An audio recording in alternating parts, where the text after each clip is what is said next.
Hola, Dios les bendiga. Bienvenidos a la clase número 4 de la materia de Mateo. Vamos ahora a ver el Sermón del Monte en los capítulos 5, 6 y 7.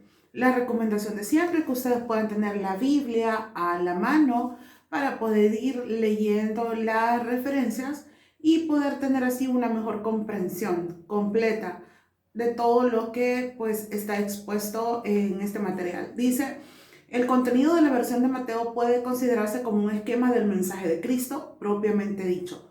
Podemos dividirlo de la siguiente manera en cuanto a las relaciones de los súbditos del reino. Dice acá, tiene que ver consigo mismo, Mateo 5 del 1 al 16, con la ley, Mateo 5 del 17 al 48, con Dios, Mateo 6, y con los demás, Mateo 7. Y me gustó esta forma de división que se ha podido ver, que el mensaje de Jesús tenía que ver con esos 4 detalles: conmigo, con la ley, con Dios y con todos los demás. Las bienaventuranzas las tenemos desde el capítulo 5 del versículo 1 al 12. Dice que este discurso comienza con 8 bienaventuranzas que expresan lo que los súbditos del reino necesitan, ¿verdad? Para ver también su carácter, su personalidad. Cualidades, dice, que deben de ser deseadas e imitadas. Son las que componen la buena vida. Las recompensas se hallan en la experiencia al nivel espiritual y en la relación con Dios en vez de las recompensas materiales. Porque muchas veces es más la satisfacción personal y emocional, espiritual, que nosotros podamos tener al ver y leer estas bienaventuranzas. Dice, existen 2 términos que se traducen como bienaventurado. Uno es Macarios, que significa feliz, con un sentido elevado, supremamente bendecido. Por extensión dice afortunado, bien librado, bienaventurado, dichoso y glorioso. Y tenemos la otra traducción, vea el otro término, que es elogémenes, menos, que significa felicidad que no viene de afuera. Y eso lo podemos ver en Apocalipsis 14:13, ¿verdad? Que es algo interno, algo que va dentro de nosotros. Dice, las bendiciones de las bienaventuranzas incluyen todo lo que está implicado en las palabras felicidad, gozo, alegría y paz interior. Aunque Jesús en realidad no pronunció ese sermón a las multitudes, lo dirigió a sus discípulos porque vio la necesidad de las multitudes a las que indirectamente llegaron sus palabras. Es decir, él transmitía a los discípulos a las personas, ¿verdad? Entonces, de manera indirecta, este mensaje también le llegó a todos.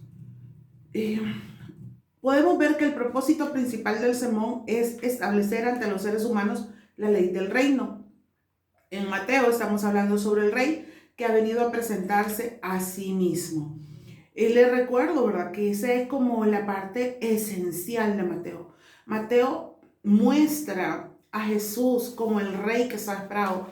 En la palabra lo muestra así porque era necesario. O sea, para mí yo siento que ese evangelio es sumamente necesario para que los judíos se dieran cuenta que en realidad Jesús era el Mesías prometido en el Antiguo Testamento y que ahora venía a cumplirse todo. La primera bienaventuranza dice, bienaventurados los pobres en espíritu. Dice que estos son los que están desilusionados con su propia persona y reconocen su profunda necesidad espiritual. Sin esta convicción no tenemos acceso a las riquezas de Cristo, y esa parte es la que me gustó mucho, porque dice, sin esta convicción no tenemos acceso a las riquezas de Cristo, porque muchas veces creo que hemos estado en este punto, que hemos estado pobres en espíritu, porque dice que son los que están desilusionados con su propia persona y que reconocen su profunda necesidad espiritual. Es como decir, creo que no estoy dando lo que es. Nos damos cuenta y decimos, no estoy haciendo lo que debería de hacer, o lo que yo me propuse no lo he alcanzado, y de alguna manera nos sentimos desilusionados de nosotros mismos.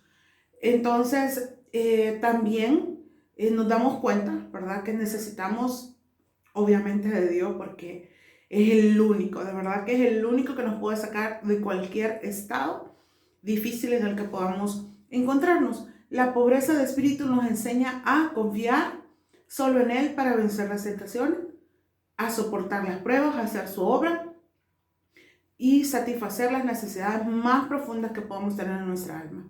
Bienaventurados los que lloran. Dice, hay muchos motivos que llevan a los hombres a llorar. Motivos de temor, enojo, gozo, dolor, pérdida material. Pero el motivo aquí es un motivo moral y espiritual. Y se refiere a que hay un reconocimiento de su pecado y de ofensa a Dios.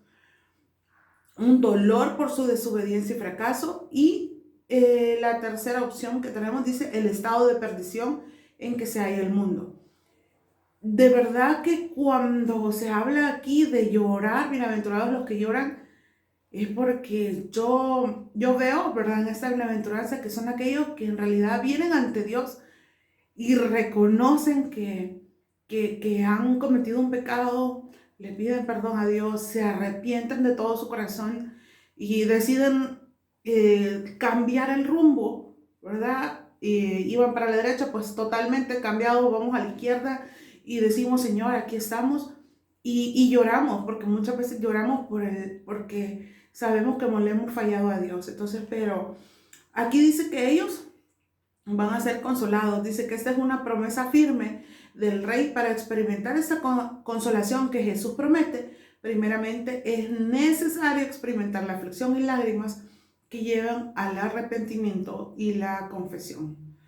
Porque de esa manera yo siempre he pensado que en la parte de llorar, creo que sana muchísimo el corazón llorar, y más si lo hacemos delante de Dios, es lo mejor que podemos hacer, y de esa manera seremos consolados por Él. Bienaventurados los mansos. Esta creo que ha sido una de las bienaventuranzas que me llama mucho la atención, porque creo que durante una época ninguno de nosotros, bueno, no quiero generalizar, ¿verdad? Pero más de alguien no lo ha sido en esto, porque dice, manso es una cualidad dócil que implica el sometimiento a cualquier tipo de control humano. Esta bienaventuranza se refiere a un espíritu suave, apacible, que no reacciona mal ante las ofensas de los demás. La mansedumbre no es debilidad. Y créame que cuando nosotros vemos ese punto, ese aspecto de mansedumbre, donde dice no reacciona mal ante las ofensas de los demás, o sea, alguien me dice algo, yo automáticamente, bueno, algunas personas, pero podemos hacer así, reaccionamos. Y quizás el caso se nos da cuando estamos poniendo un reclamo o por algo que nosotros creamos, en lugar de hacerlo como de lo más tranquilo posible, a veces nos exaltamos. Y yo creo que todos en alguna ocasión pues hemos tratado de hacerlo, y no solamente en nuestro trabajo, sino que con las personas con las que convivimos en nuestra casa y con otras personas que pudieran de alguna manera exaltarnos, ¿verdad? Que no podamos ser mansos, obviamente, ¿verdad? Dice que esta referencia hace, esa bienaventuranza, perdón, hace referencia al Salmo 37, del 1 al 11. Ahí se habla de que alguien que confía plenamente en Dios y no se deja llevar por las actitudes de otros o por las injusticias que se ve a su alrededor. El espíritu manso y humilde no reacciona impulsivamente ante las situaciones, sino que espera con paciencia la dirección de Dios para actuar de acuerdo a su voluntad. Llegar a este punto creo que no es fácil, ¿verdad? Pero cuando nosotros podemos someter nuestra vida a Dios, creo que de alguna manera sí podemos lograrlo, ¿verdad? Pero hay que poner mucho de nuestra parte. Dice, bienaventurados los que tienen hambre y sed de justicia. El hambre y la sed son términos que expresan una conciencia de aguda necesidad de algo esencial para la vida. La justicia no puede ser ocultada. Jesús mencionó 3 resultados de la justicia que serán vistos por otros y añadirán felicidad al corazón, que es la misericordia, la pureza y la paz. Reconocen que la verdadera justicia viene de Dios porque la han experimentado en sus vidas. Han recibido su perdón y le siguen en santidad y en obediencia. Saben que aún en medio de todo lo que parece injusto en este mundo, Dios obrará tarde o temprano con justicia. Y esta certeza es lo que los impulsa. A los bienaventurados los que tienen hambre y sed de justicia. Créanme que muchas veces algunos podemos decir, están siendo injustos conmigo, han actuado de una manera injusta. Puedo decir, mi jefe es injusto, mis papás son injustos, el gobierno es injusto, pero si nosotros queremos que Dios actúe con justicia, tenemos que dejarlo ser a Él para que lo haga. Y dice que los que tienen hambre y sed de justicia van a ser saciados. Entonces la promesa, esa es. Dice que vamos a ver la manifestación de la justicia de Dios. Bienaventurados los misericordiosos. Dice que el término misericordioso describe el carácter de una persona que es altamente sensible a las necesidades de otros, se identifica con ellos y responde con los recursos que estén a su alcance para aliviar o satisfacer la necesidad. Esto no es lástima, ¿verdad? Sino que va más allá de eso. Veo la necesidad, me conmueve y hago algo por ayudar a esa necesidad. Veamos la siguiente, bienaventurados los de limpio corazón. Dice que el término limpio significa no mezclado, no adulterado. Dice que se refiere a una motivación pura y sin mezcla de mal alguno.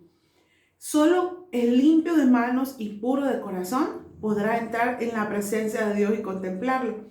El poder ver a Dios no es un asunto de una óptica de 20 por 20, es decir, nuestros ojos están 20 de 20, ¿verdad? Sino de comunión y compañerismo con Dios.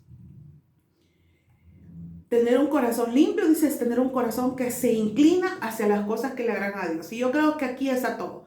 Donde dice bienaventurados los de limpio corazón. Nosotros hacemos cosas que nuestro corazón nos indica, que nos inclina hacia las cosas que le agradan a Dios. Nosotros sabemos qué es lo que a Dios le agrada.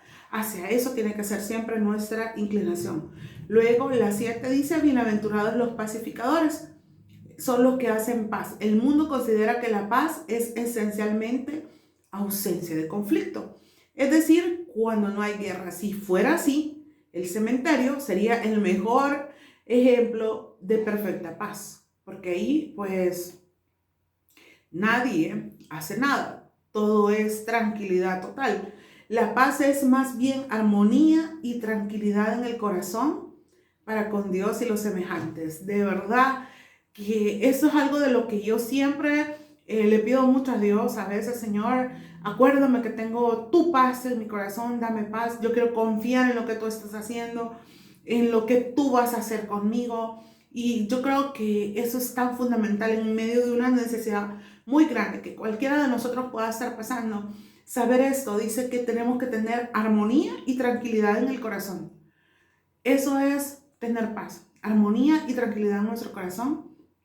Y no solamente para con Dios, sino que para con los demás. Y eso, vivir en paz, creo que es algo muy mencionado, muy utilizado. Y creo que se refiere no a una soledad, obviamente, sino a esto, a una armonía y a una comunión con Dios que nos haga sentir confiados en Él. La paz a la que se refiere es la paz interna, la de saber que somos hijos de Dios y que hemos sido reconciliados con Él a través de la obra de Jesús. Bienaventurados los que padecen persecución por causa de la justicia. Estos son las personas aquellas, dice que, bueno, esto es un sinónimo de por causa de mí, porque eso lo dice en el versículo 10. Si leemos, yo creo que esta es como más amplia, ¿verdad? La situación, porque sí tiene que ver conmigo, pero a veces a las personas que están a nuestro alrededor. Dice en el 10, bienaventurados los que padecen persecución por causa de la justicia, porque de ellos es el reino de los cielos. Bienaventurados sois cuando por mi causa os vituperen y os persigan y digan toda clase de mal contra vosotros mintiendo. Gozaos y alegraos, porque vuestro galardón es grande en los cielos, porque así persiguieron a los profetas que fueron antes de vosotros. Vea que yo creo que muchas veces a nosotros como cristianos nos dicen que no somos las personas indicadas como para poder proferir algunas palabras en contra de otras personas. Y yo lo creo que sí, porque a veces cuando actuamos nosotros en nuestra carne, en nuestra humanidad, decimos cosas que no tenemos que decir, hacemos cosas que no tenemos que hacer. Y yo creo que dejar que Dios actúe en eso es muy alentador para nosotros porque no somos nosotros, o sea, sino que va a ser Dios actuando. Y yo creo que también en esta parte hay muchas personas, hay muchos misioneros o evangelistas alrededor del mundo que padecen persecuciones, de verdad, literal. Hay países en los que hay persecuciones por lo de la palabra de Dios, por predicarla, por tener una Biblia. Pero Dios dice que hay que gozarse y alegrarse porque si ellos padecen por eso, o sea, hay gente de verdad sumamente comprometida que está en otro nivel, que anda en otros países predicando aún en contra de que deban de hacerlo, porque dice aquí, gozaos y alegraos porque vuestro galardón es grande en los cielos. Eso es porque hay personas en serio, ¿verdad? Que contra todo lo que pueda venir, incluso contra su misma familia, ¿verdad? Que pase algo con su familia, ellos van con todo por Dios. Y yo creo que eso es algo digno de admirar y algo que debemos de hacer. Y quizás muchas veces no lo hacemos porque consideramos que ir a la iglesia es algo, si quiero voy, si no, no. Hay gente en el mundo que no puede asistir a una iglesia y que sufre hasta la muerte por querer recibir y escuchar una palabra de Dios. Aprovechemos lo que tenemos. Bueno, luego vemos en esta parte, hablamos de la influencia y la responsabilidad de los súbditos del reino en el reino. Eso lo vemos en Mateo 5, del 13 al 16, donde comienza con vosotros sois la sal, vosotros sois la luz. Y son dos términos, pero tan importantes, básicos, podemos decir, para que nosotros los tengamos como por obra todos los días, todos los días. Dice, en la antigüedad la sal era muy valiosa, se usaba para conservar los alimentos y dar sabor a las comidas. Asimismo, los cristianos somos llamados a preservar los valores de Dios en el mundo, combatiendo la corrupción moral y espiritual, viviendo y proclamando el Evangelio. Un cristiano espiritual emana santidad y felicidad.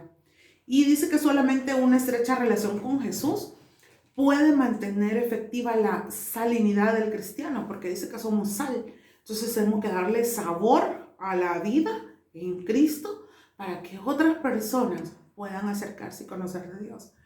Nuestras vidas dice que también tienen que dar alegría, esperanza y significado a quienes nos rodean. Y entonces es la sal. Porque si nos conocen a nosotros como cristianos y es como decir, ay, no, es que sos cristiano, pero sos la persona más aburrida del mundo, o sos la persona más enojada del mundo, o sos la persona más apática del mundo. O sea, te estamos mostrando que Jesús está en nosotros. No le quiero decir que va a andar usted con abrazos, besos y con medio mundo, pero sí mostrar que hay algo dentro de usted que lo hace diferente y que puede hacerlo diferente a la otra persona. También nos dice como luz. La luz es esencial para disipar la oscuridad. Los verdaderos creyentes son ilustres y visibles. Los ojos de muchos se dirigen a ellos. Deben pues comportarse con toda prudencia, seriedad, porque son objeto de observación por parte de todos. Y yo creo que esta parte, y es esencial siendo luz primero en casa, ¿verdad? Porque si nosotros no somos luz en nuestra casa, difícilmente podremos ser luz para otros fuera de nuestra casa. Y hay algunos que muchas veces lo somos más en la calle luz que dentro de la casa, ¿verdad? Hay un dicho, ¿verdad? Donde dice candil de la calle, oscuridad de la casa, algo así.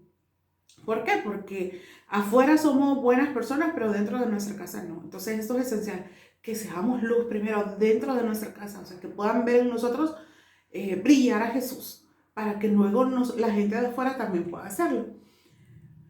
Luego tenemos las leyes morales del reino, lo vemos del versículo 17, al 24, siempre en el capítulo 5, donde dice que el maestro vino para cumplir la ley en su propia vida y en la de sus seguidores. Jesús insiste en que los grandes principios y verdades morales no cambian y son permanentes, y son más permanentes que el mundo mismo. Dice abrogar. Eso lo vemos en el versículo 17, vamos a leer el 17, que dice así: No penséis que he venido para abrogar la ley o los profetas. No he venido para abrogar, sino para cumplir. Dice que abrogar es soltar, disolver, hacer pedazos. Cristo no vino para abolir la ley, sino para cumplirla. Él la cumplió, la obedeció durante toda su vida en la tierra y él fue capaz de lograrlo en la práctica. Lo que sucede es que a veces el ser humano, ¿verdad? Creo que no sé si todo, ¿verdad? Pero yo en mi caso, ¿verdad? Yo creo que hay un tiempo y hay un momento en el que nos volvemos como un tanto rebeldes, por decirlo así, ¿verdad? Y no cumplimos a veces en nuestra juventud leyes, normas de conducta que hay en nuestra casa. Obviamente, eso muestra, ¿verdad?, que nosotros estamos en contra de. Jesús no vino a esta tierra para romper la ley, quebrar la ley, disolver la ley, sino que él dice que vino para cumplirla. Y lo vemos en la palabra a través de toda la historia, que él trató de hacer las cosas como eran, o sea, siguiendo la ley. La ley que la gente decía, hay que, por ejemplo, no matarás, ¿verdad? Y Jesús pues lo cumplió en eso. Entonces, y yo creo que algo como tan sencillo, digamos, en palabra, ¿verdad? Hay muchas otras cosas que Jesús sí cumplió y lo hizo al 100%. O sea, él le dijo, yo vengo a cumplir la ley. La verdad dice que la ley constituye, aunque una regla, revela que ya no se puede estar a la altura de la norma de Dios. Y ello me conduce a la cruz de Cristo. La única manera en que soy capaz de cumplir la ley es aceptando lo único que la puedo cumplir. ¿Y quién es? Jesucristo.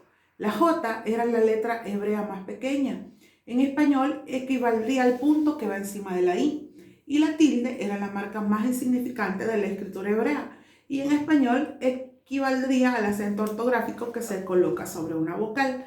Porque el versículo 18 dice, 5:18.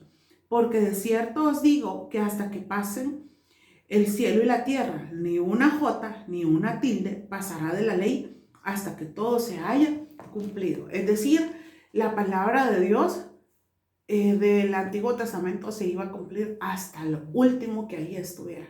No iba a dejar nada sin cumplirse. En el versículo 19 dice, no podemos quebrantar los mandamientos y eludir las consecuencias. En el versículo 19 dice, de manera que cualquiera que quebrante uno de estos mandamientos muy pequeños y así enseña a los hombres, muy pequeño será llamado en el reino de los cielos, mas cualquiera que los haga y los enseñe, este será llamado grande en el reino de los cielos. Dice que nos indica, ¿verdad?, que Jesús profundiza sus mandamientos, los que ya estaban establecidos, para que se pudieran cumplir. O sea, él no estaba diciendo, ya, como yo soy aquí, ya no cumplan nada de eso, sino que le dijo, yo voy a cumplirlo, ustedes también háganlo, ¿verdad? Luego en los versículos 21 y 22 que vamos viendo acá de Mateo, donde dice, oíste que fue dicho a los antiguos, no matarás, y cualquiera que matare será culpable de juicio. Pero yo os digo que cualquiera que se enoje contra su hermano será culpable de juicio. Y cualquiera que diga necio a su hermano será culpable ante el concilio. Y cualquiera que le digo fatuo quedará expuesto al infierno de fuego. Se puede imaginar la comparación que estaba haciendo Jesús. Le dijo, sí, bien es cierto, dijimos no matarás, pero todo eso que está acá. Justo en el versículo 22 le dice de que todo eso es muy semejante a no matar. Veamos, dice, estos versículos, el 21 y el 22, nos enseñan que Jesús profundiza el mandamiento, no matarás, revelando que no solo el acto físico es pecado, sino que la ira y el lenguaje despectivo hacia un hermano son tan graves, exponiendo la condición del corazón y la necesidad de reconciliación, elevando la ley a un estándar de pureza interior que supera la justicia de los fariseos. Luego habla un poco en Mateo 5, siempre del 27 al 30, del adulterio. Jesús no habla de mirar a una mujer para conversar con ella, ni de mirarla para admirar y apreciar su belleza, sino que habla de la mirada prolongada y sensual para codiciarla. La palabra clave es para, que indica intento, disposición o propósito. Y eso lo vemos en los versículos 27. Oíste que fue dicho, no cometerás adulterio, pero yo digo que cualquiera que mira a una mujer para codiciarla, ya adulteró con ella en su corazón. El mirar a una mujer para codiciarla significa estimular y excitar las pasiones por cometer en el pensamiento el acto del adulterio con ella. Es decir, llevar a cabo el acto del adulterio a la imaginación. O sea que no era necesario el acto físico, ¿verdad? Sino que con solo pensarlo, con solo considerarlo en la mente, pues ya estaba. La enseñanza de Jesús se dirige en gran manera a los pensamientos y deseos del corazón como la fuente del pecado. Luego tenemos otro tema acá en el capítulo 5 que es acerca del divorcio, donde dice en el versículo 31, también fue dicho cualquiera que repudia a su mujer, dele carta de divorcio. Pero yo os digo que el que repudia a su mujer, a no ser por causa de fornicación, hace que ella adultere. Y el que se casa con la repudiada comete adulterio. A diferencia, dice, del matrimonio, el divorcio no es instituido por Dios. Dios instituyó el matrimonio en el jardín del Edén antes de la caída del hombre en pecado, indicando que es bueno y no es pecaminoso. Pero el hombre, quien instituye el divorcio, cuando procura separar lo que Dios ha unido. Bueno, eso se dice cuando uno se casa, le dicen eso, ¿verdad? Lo que Dios ha unido, no lo separa el hombre. Esas son palabras claves. Dice, aunque Dios no instituyó el divorcio, Él proveyó en el Antiguo Testamento una ley que protegiera a las mujeres de los abusos de los hombres. Y esta es la ley en Deuteronomio 24 del 1 al 4. El propósito de esa ley era proteger a la mujer cuando era repudiada por su esposo por cualquier cosa que no sea adulterio. Es decir, era como, ella no puede cocinar, me voy a divorciar. Ella no puede lavar platos, me voy a divorciar. Era, o sea, lo querían hacer por cosas insignificantes, separarse de la persona. Entonces, por eso, dice acá, Dios ordenó la monogamia en el principio, pues la santidad y la permanencia del matrimonio es la base fundamental de la sociedad. ¿Por qué existe el divorcio? Por la dureza del corazón del hombre. La causa del divorcio es el pecado que está presente en todos los seres humanos por causa de la caída de Adán y Eva. O sea que el divorcio no está en la mente de Dios. Pero el pecado que hay en nosotros hace que eso pueda darse, hace que eso pueda pasar. Y Dios, como nos ha dado un libre albedrío, nos deja hacer eso, aunque por un momento podemos decir, mire, las situaciones, mire, de aquí podemos hablar muchísimo, pero a veces las situaciones del divorcio son situaciones bien críticas. Y yo creo, de verdad, yo creo que Dios conoce el corazón de las personas y sabe que si alguien se ha divorciado, o sea, ¿por qué lo ha hecho? O sea, Dios conoce su corazón. Indistintamente de lo que la gente pueda pensar, hacer o decir, Dios conoce su corazón. Y eso es lo importante. Y estar bien delante de Dios, indistintamente de lo que puedan decir las personas. ¿El divorcio está en el corazón de Dios? No. ¿Se da? Sí. Pero cada quien tiene razones específicas para hacerlo y es algo que nadie puede juzgar y que solo Dios sabe y conoce.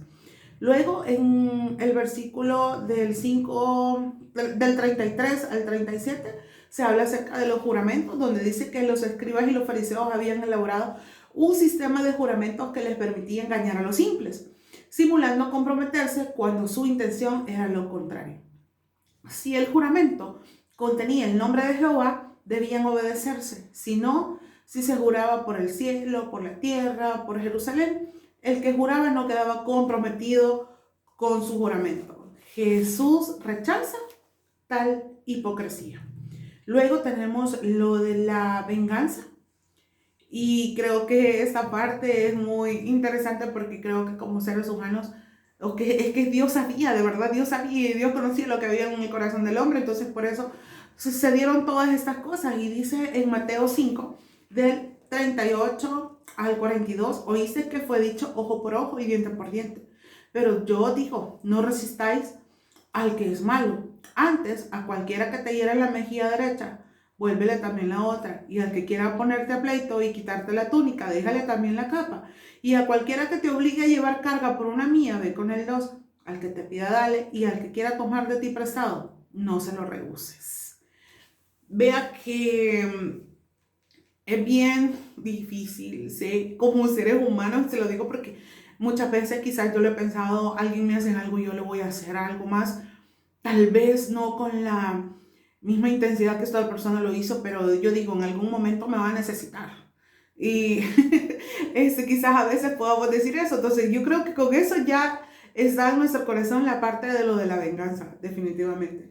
Dice, en este párrafo cita la ley de Moisés. Jesús menciona 5 ocasiones cuando uno, por reacción natural, tendría deseos de vengarse, o por lo menos se sentiría molesto. Un golpe en la mejilla, un pleito por la túnica, una demanda de servicio por parte de un soldado romano y era una petición de limosna y solicitud de un préstamo. Un punto importante, en ningún momento Jesús está en contra de esa ley. Jesús no niega la validez de esa ley.